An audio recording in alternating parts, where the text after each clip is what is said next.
நாமத்தில் மத்தியில் பேசுகிறேன். கிருபைய சமாதானம் உண்டாவதாக.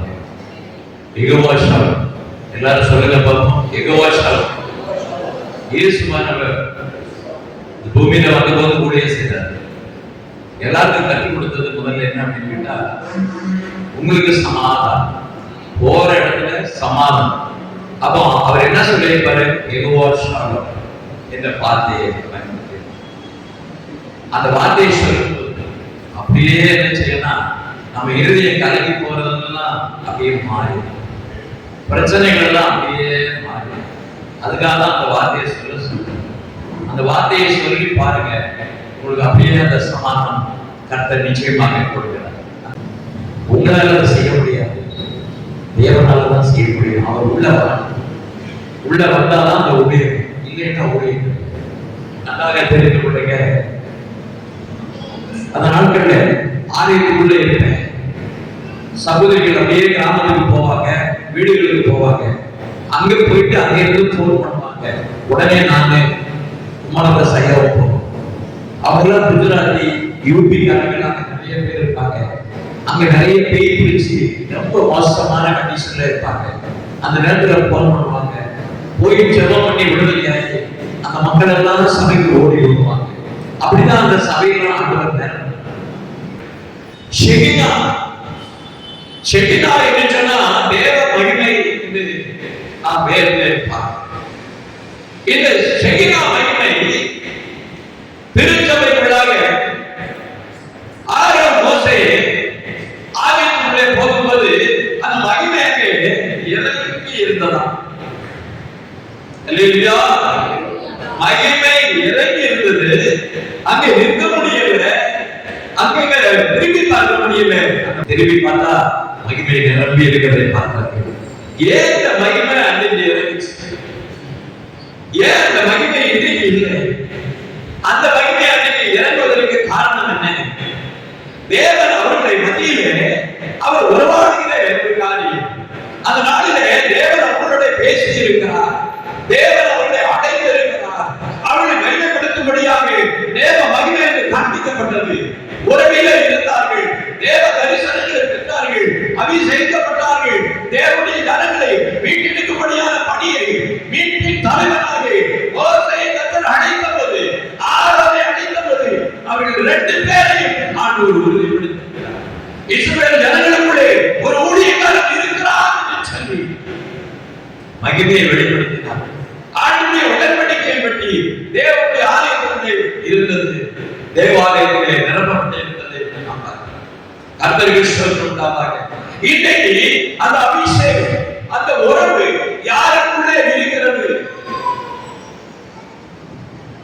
இந்த மகிமை யாருக்குள்ளே இருக்கிறது? யாருக்குள்ளே வெளிப்படும் என்று பார்க்கப்படுவது அபிஷேகம் அந்த தேவதாசர்கள், அழைக்கப்பட்ட தேவதாசர்கள், அப்போஸ்தலர்கள், தீர்க்கதரிசிகள் இருக்கிற இடத்திலே தேவ மகிமை வெளிப்படுவது நிச்சயம். அல்லேலூயா. இந்த தேவ மகிமைக்குள்ளாக நாம் கடந்து வர வேண்டும் என்பது ஆண்டவர் விரும்புகிறார். காரணம் என்னன்னா, நான் உங்கள் மத்தியிலே நான் அசைவாடுகிறேன், நான் உங்கள் மத்தியிலே இருக்கிறேன் என்கிற ஒரு உணர்வை நீங்கள் உணரும்படியாகத்தான் கர்த்தர் இந்த காரியத்தை செய்கிறார். அபிஷேகம் பெறாம, தேவனுடைய உடன்படிக்கையில் இல்லாம, தேவனால் அழைப்பில்லாத அநேகர்கள் ஊழியத்தை செய்தாலும் ஆண்டவர் வருகிறது. ஆண்டவரே நிச்சயமாக வர மாட்டார். ஏன் என்று நீங்க பார்த்தா ஆண்டவரை கூப்பிடுவாங்க, சத்தம் போட்டு கூப்பிடுவாங்க, எல்லாத்தையும் செய்வாங்க. ஆனாலும் கூட கர்த்தர் வருகிறது.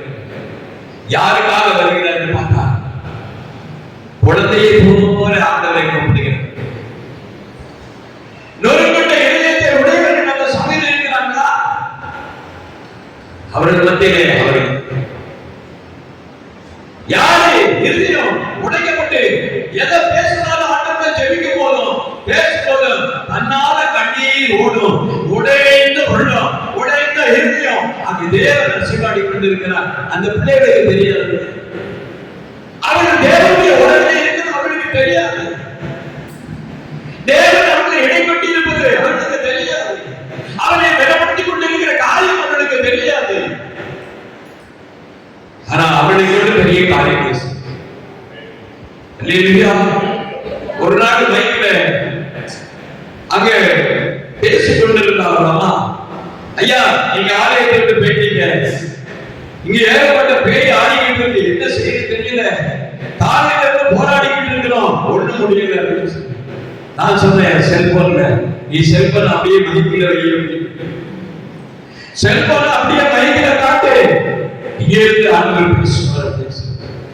எனக்கு முதல்ல அபிஷேகம் கொடுத்த நாட்கள்ல கன்னட பாஷையை தான் ஆண்டவர் தந்தார்.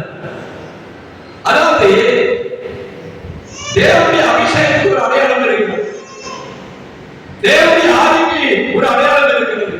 மகிமையான தேவனை இறக்கும்போது அந்நிய பாஷைகளும் தீர்க்க தரிசனமும் ஆண்டவர் வெளிப்படுத்துகிறார். அதான் வெளிப்படையானது. அந்த மைக்க நீ என்ன செய்யற அப்படின்னா, இந்த செல்போன் பக்கத்துல கொண்டு போ, அப்படின்னு செல்போன் பக்கத்துல கொண்டு போனாங்க. ஒரே ஒரு வார்த்தையாக சொல்ல, அவ நான் ஜெபம் பண்ணும்போது வந்த வார்த்தை, தேவரே நீர் கொண்டிருந்த அதிகாரம் தான் மாத்தாடுத்தீங்க சுவாமி, ಈ ಸೈತಾನದ ಕಿರಿಕಿರಿ ಮಗ್ಗ ಮಾರಾಟಕ್ಕೆ ತೊಲರಿ ಹೋಗಲಿ ಅನ್ನುವಾಗಿ ಆಪಣೆ ಕೊಡ್ತೀನಿ அப்படின்னு சொல்லி ஐக்கிய சொல்லி கொடுத்ததா எல்லாம் பொது நமக்கு கிடக்குது. நம்ம எங்க இருந்தாலும் ஊழியம் செய்யலாம், எந்த தேசத்தில் இருந்தாலும் ஊழியம் செய்யலாம். அது ஒரு காரியத்தை ஆண்டவர் நமக்கு தந்தது. அல்லேலூயா. தேவனுடைய பிள்ளைகளே, மார்க் 16:17 சொல்கிறது, விசுவாசத்தினால் நடக்கும் அற்புதங்கள் என்று சொல்கிறது. விசுவாசிகளுக்கே தேவன் அடையாளத்தை கொடுத்திருக்கிறார். விசுவாசிகள் மத்தியிலே கர்த்தருடைய மகிமை இருக்கிறது. தேவனுடைய காரியம் வெளிப்படும்படியாக தேவன் விசுவாசிகளை ஆண்டவர் எழுப்பி இருக்கிறார், அவர்களை உயிர்ப்பித்திருக்கிறார், அவர்களை கொண்டு பெரிய காரியங்களை செய்கிறார். இந்த விசுவாசிகள் இந்த நாட்களிலே அடையாளத்தோட இருக்க வேண்டும் என்று வேதாகமம் தெளிவாக சொல்கிறது. 16:17 வாசிக்கப்படும் போது என்ன சொல்கிறது? விசுவாசிகளால் நடக்கும் அடையாளங்கள். நீங்க விசுவாசிக்கிறீங்க, நீங்க ஜெபம் பண்ணுங்க, ஊழியக்காரர் வரணும்னு அவசியம் கிடையாது. நீங்க ஜெபம் பண்ணுங்க, உங்களை கொண்டு கர்த்தர் செய்வார். தேவன் வாக்கு கொடுத்திருக்கிறார், உங்களுக்கு அடையாளத்தை தந்திருக்கிறார். நீங்க நடந்து எந்த இடத்துல ஒரு வீடுகளிலே ஊழியத்துக்கு போறீங்க, ஒரு சகோதரர்களை சந்திக்கிறீங்க, ஒரு உறவினரை சந்திக்கிறீங்க, பிணியாளர்களை பார்க்கிறீங்க, ஏசப்பா என்று சொல்லி நீ விசுவாசத்தை எனக்கு கொடுத்திருக்கிறீங்க, இந்த விசுவாசத்தின் அடையாளத்தை இப்பொழுது நீங்க காண்பிக்க வேண்டும் சுவாமி என்று சொல்லி நீங்க கேட்கப்பட்டிருந்தது. ஆண்டவர் நிச்சயமாக அந்த அடையாளத்தை வெளிப்படுத்துகிறார். விசுவாசிகளே, நான் விசுவாசி ஒண்ணுமே இல்லை அப்படின்னு நினைக்காது. இந்த கைகளை தலையில வைக்கிற காலம் எல்லாம் மாறிச்சு, அதெல்லாம் கடந்து போக வேண்டும். ஆண்டவர் கூட இருந்த சீசர்கள் எத்தனை ஆண்டுகள் ஊழியம் செய்தாங்க? 3 ஆண்டுகள் ஊழியம் செய்தாங்க. 3 ஆண்டு ஊழியம் செய்த போது அந்த 3 வருஷம் படிப்பு அவளுக்கு போதும், அந்த 3 வருஷம் ட்ரைனிங் அவளுக்கு போதும். அப்படியாக ஆண்டவர் அவளை ஊழியத்துக்கு அனுப்பினார். அவளை வரவழைத்தது, அவர்கள் அழைத்திருக்கிறவரை மையப்படுத்தி இருக்கிறார். எந்த ஊழியக்காரன் அழைக்கிறாரோ அவன் மையப்படுத்தாமல் விடவே மாட்டார். அல்லேலூயா. எந்த சகோதரியை, எந்த சகோதரன் ஆண்டவர் அழைக்கிறாரோ அவளை மகிமைப்படுத்தி தான் காண்பிப்பார். அது அவருடைய வேலை, அவர் மகிமையின் தேவன். அல்லேலூயா. அந்த மகிமையின் தேவன் ஒரு நாள் என்னாச்சு, இஸ்ரவேல் ஜனங்கள் அந்த பெட்டியை கொண்டு போறாங்க, உடன்படிக்கை பெட்டியை கொண்டு போய் கொண்டே இருக்கிறாங்க. அந்த நேரத்தில் என்னாச்சுன்னா பெட்டி பிடிபட்டது. பெட்டி பிடிபட்ட போது இஸ்ரவேலில் இருந்த மகிமை எடுபட்டு போயிடுச்சு. அல்லேலூயா. என்னைக்கு தேவனுடைய உறவில் இருக்கீங்களோ, தேவனுடைய வார்த்தையில் இருக்கீங்களோ, அது வரைக்கும் தான் அந்த மகிமை உங்களுக்கு வெளிப்படும். தேவனை விட்டு விலகிட்டா, வார்த்தையை விட்டு விலகிட்டா, அவனுடைய உறவை உடன்படிக்கை விட்டு நம்ம விலகிட்டோம்னா நம்ம அது எல்லாம் நம்ம இழக்கிறோம். தேவனுக்கு பிரியமான தேவனுடைய ராஜ்யம் என்பது என்னன்னு நினைக்கிறீங்க? அது புசிப்பும் இல்லை, அது குடிப்பதும் இல்லை, அது நீதியும் சமாதானமும் பரிசுத்த ஆவியினாலும் சந்தோஷம். ரோமர் 14:17 பார்க்கும்போது இது புறம்பான ஒரு காரியம் அல்ல, உள்ளே ஏற்படுகிற ஒரு காரியம். நீங்க தேவனுடைய ஆலயம் என்று ஆண்டவர் சொல்லுகிறார். அந்த காலத்தில் ஆலயம் கட்டி வைக்கப்பட்டிருந்தது, தேவ மகிமை வெளிப்பட்டது. இன்னைக்கு அவருடைய ஆலயம் எது என்று பார்க்கப்படும் போது என் ஜனம் என்று சொல்லுகிறார். நீங்கள் அந்த ஆலயம் என்று சொல்லுகிறார். அந்த ஆலயத்துக்குள்ளே மகிமை விளங்கும் என்று சொல்கிறார். அப்போ அகத்துக்குள்ளாகத்தான் அந்த மகிமை வெளிப்பட்டு கொண்டிருக்கிறது. அகத்துக்குள்ளாகத்தான் அந்த மகிமை கிரியை செய்கிறது. அகத்துக்குள்ளாக இருந்துதான் அந்த மகிமையானது எல்லா தேசங்களிலும் எல்லா இடங்களிலும் ஊழியர் செய்கிற இடங்களிலே கர்த்தருடைய கிரியை ஆண்டவருடைய மகத்துவத்தை வெளிப்படுத்துகிறார். அல்லேலூயா. தேவன் உங்களுக்குள்ள இருக்கிறார் என்கிற ஒரு வெளிப்படையான அடையாளம் என்ன அப்படின்னா உங்கள் மூலமாய் செய்கிற அடையாளங்கள், உங்கள் மூலமாய் செய்கிற கிரியைகள், நீங்கள் அவருடைய பாத்திரங்கள், அவருடைய கருத்துடைய கிரியைகள், அவருடைய கருவிகள், அப்படியாக ஆண்டவர்களை பயன்படுத்துகிறார். அதுதான் உள்ளே இருக்கக்கூடிய தேவாலயத்துக்குள்ளே இருக்கக்கூடிய மகிமை. ஏன்னா இந்த ஆலயத்துக்குள்ள அவர் இருக்கிறார். அல்லேலூயா. அதைத்தான் பவுல் சொல்கிறார் கலாத்தியர்ல, நான் இல்லை, எனக்குள்ள கிறிஸ்து ஜீவிக்கிறார், எனக்குள்ள கிறிஸ்து வாழ்கிறார் என்கிற ஒரு தைரியத்தை சொல்லுகிற பிள்ளைகளாக காலத்தை தூக்கி விட்டுட்டு சொல்ல ஆண்டவர் எனக்குள்ளே இருக்கிறார். அல்லேலூயா. தேவதீனமாக ஒரு பலத்த ஒரு ஊழியத்தை கர்த்தர் நமக்கு தந்திருக்கிறார். நமக்கு கொடுத்த அந்த உடன்படிக்கை, ஆண்டவர் நமக்கு கொடுத்த அந்த மகிமை, அந்த சந்தோஷம், அந்த ஆசீர்வாதம், அந்த வரங்கள் ஒரு காரியங்களுக்கு வெளிப்படும்படியாக நீங்கள் நிற்க வேண்டும் என்று ஆண்டவர் விரும்புகிறார். ஒவ்வொரு விசுவாசியும் நிற்க வேண்டும், ஒவ்வொரு சகோதரன் நிற்க வேண்டும், ஒவ்வொரு ஊழியர்கள் நிற்க வேண்டும். இந்த காரியத்தில் நீங்கள் நின்று ஒரு காரியங்களுக்கு அவருடைய வல்லமை வெளிப்படுவது பிரிசு உங்கள் மூலமாக வெளிப்படுகிறார். அல்லேலூயா. இப்படிப்பட்ட ஒரு காரியம் இந்த கடைசி காலத்தில் செய்யாம போனா ஊழியமே ஊழியம் என்பது இல்லை. சும்மா பேருக்கு போய் ஒருவரை சந்தித்து ஜெபம் பண்ணி வார்த்தையை சொல்லிட்டு பாட்டு பாடிட்டு வரீங்களே, ஆத்மாலயம் ஆத்மாலயம். ஒரு காரியத்தை நீங்கள் தெரிந்து கொள்ள வேண்டும். ஆண்டவர் ஒரு வார்த்தையை சொல்லுகிறார். ஏசாயா புத்தகம் 35வது அத்தியாயத்தில்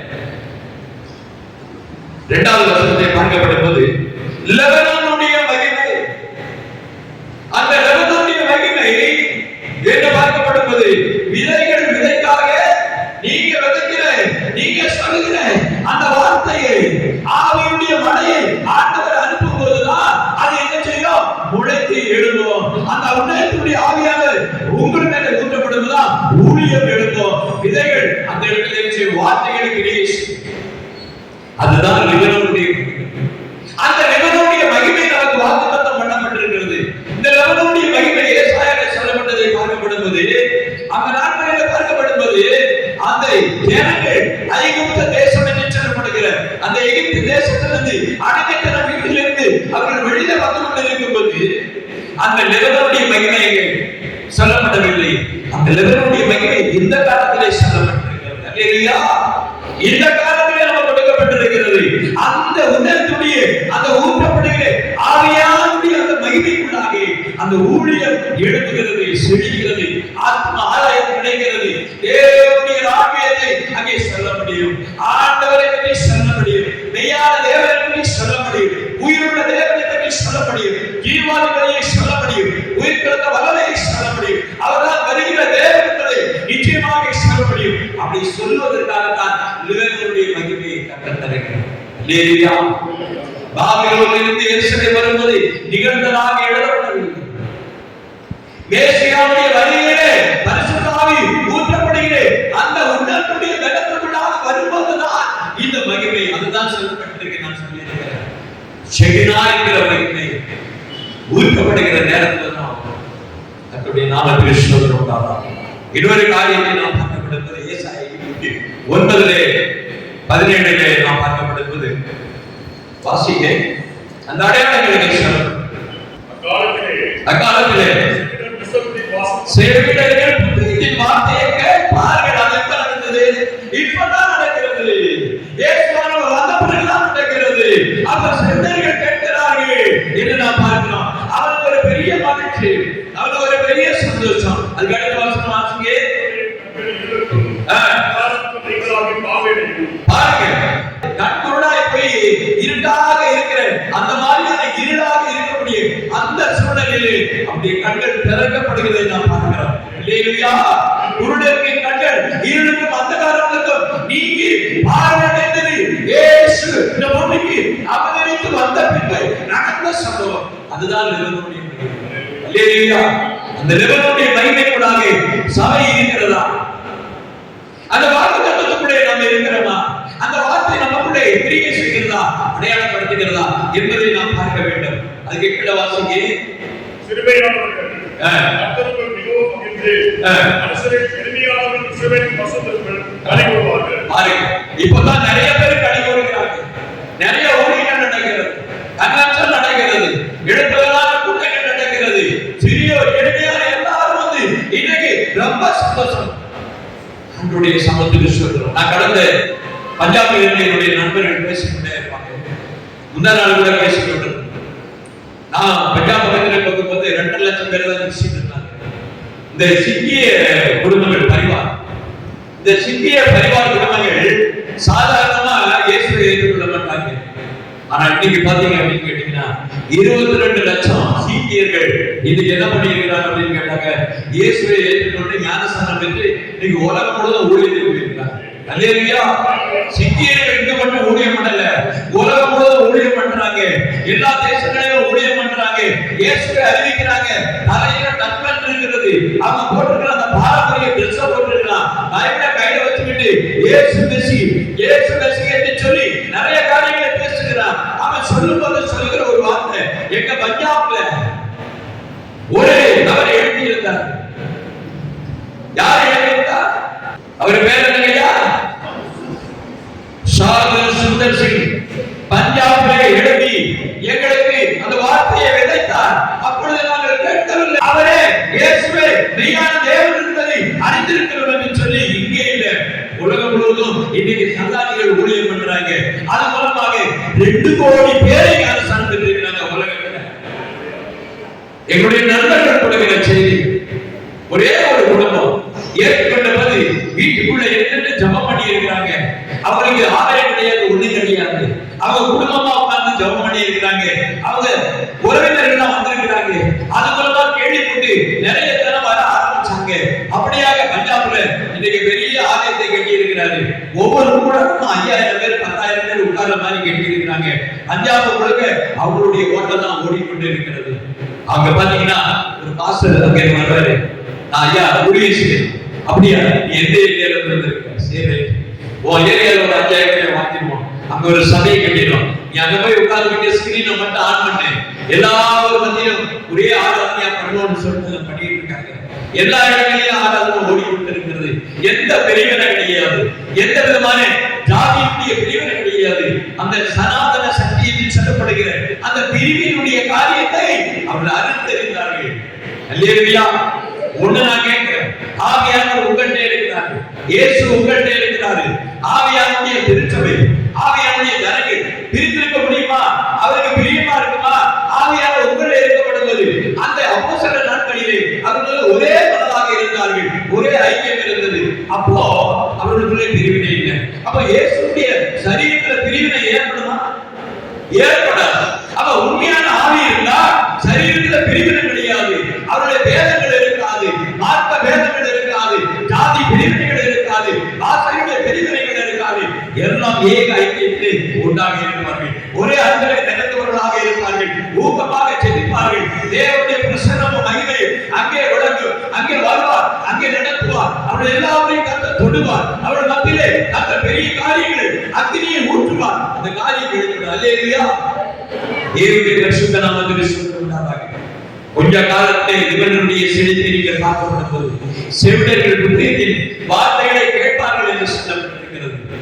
இதோ இந்த நாட்களை குழாயிருக்கிறவன் எல்லாம் நம்முடைய கண்கள் இருளுக்கும் அந்த காலத்துக்கும் நீங்கி பார்வையும் என்று சொல்லப்பட்டிருக்கிறது. தளர்ந்த கைகளை திடப்படுத்துகிறேன், தளர்ந்த குணங்களை பலப்படுத்துகிறேன். உங்கள் தேவன் நீதியை சரிகட்ட வரப்போகிறார், தேவன் பதிலளிக்க வரப்போகிறார், அவரே ரட்சகர் என்று சொல்லுங்கள். இந்த பூமிக்கு அறிவிங்க. கேட்கலையா?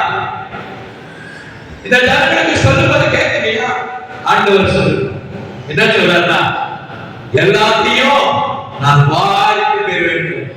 தண்ணி வரும், பூமியில லட்சம் வரும், சாப்பிடுறதுக்கு உணவு இருக்காது, கொள்ளை நோய்கள் வரும், அந்த பெருங்காற்று, அந்த பயங்கரமான பெருவெள்ளம் வந்து எல்லாரையும் மாறி கொண்டு போய் அப்படியே தண்ணியில் கடல்ல கேட்கல அப்படின்னா அவர் மறு நீங்க சொல்லி கேட்கலையா மறுத்தரவு அவருக்கு இருக்கிறார். அல்லேலூயா. அந்த காலம் வந்து கொடிய காலம், நல்லா தெரிந்து கொள்ளுங்க. ஒரே டைம்ல அட்ட டைம்ல நடக்குது. பஞ்சம் நடக்குது, ஒரு பக்கம் யுத்தம் நடக்கிறது. எல்லா சமமும் இயேசு கிறிஸ்துவின் வருகைக்கு அடையாளமாக எல்லாமே ஒன்றுபட நடக்கிற காலகட்டம். நல்லா தெரிந்து கொள்ளுங்க. இந்த நேரத்துல ஆண்டுடைய வருகையை பார்க்கணும். எத்தனை பேருக்கு வாஞ்ச? எத்தனை பேருக்கு வாஞ்ச? அத்தனை பேரும் அந்த வருகையை நீங்க அந்த சுதந்திரிக்கணும். அந்த வருகையை நீங்க இழந்து போக கூடாது. அதற்காகத்தான் இந்த நாட்களிலே கர்த்தர் என்னோடு இடைப்பட்டுக் கொண்டிருக்கிறார். தேவனுடைய நாமத்துக்கு மகிமை உண்டாவதாக. கர்த்தர் பூமியை நீதியை சரி கட்டுகிற காலங்கள் வந்து கொண்டிருக்கிறது. ஆண்டுடைய திருநாமத்துக்கு மகிமை உண்டாவதாக. தேவனை மகிமைப்படுத்த வேண்டும் என்பதை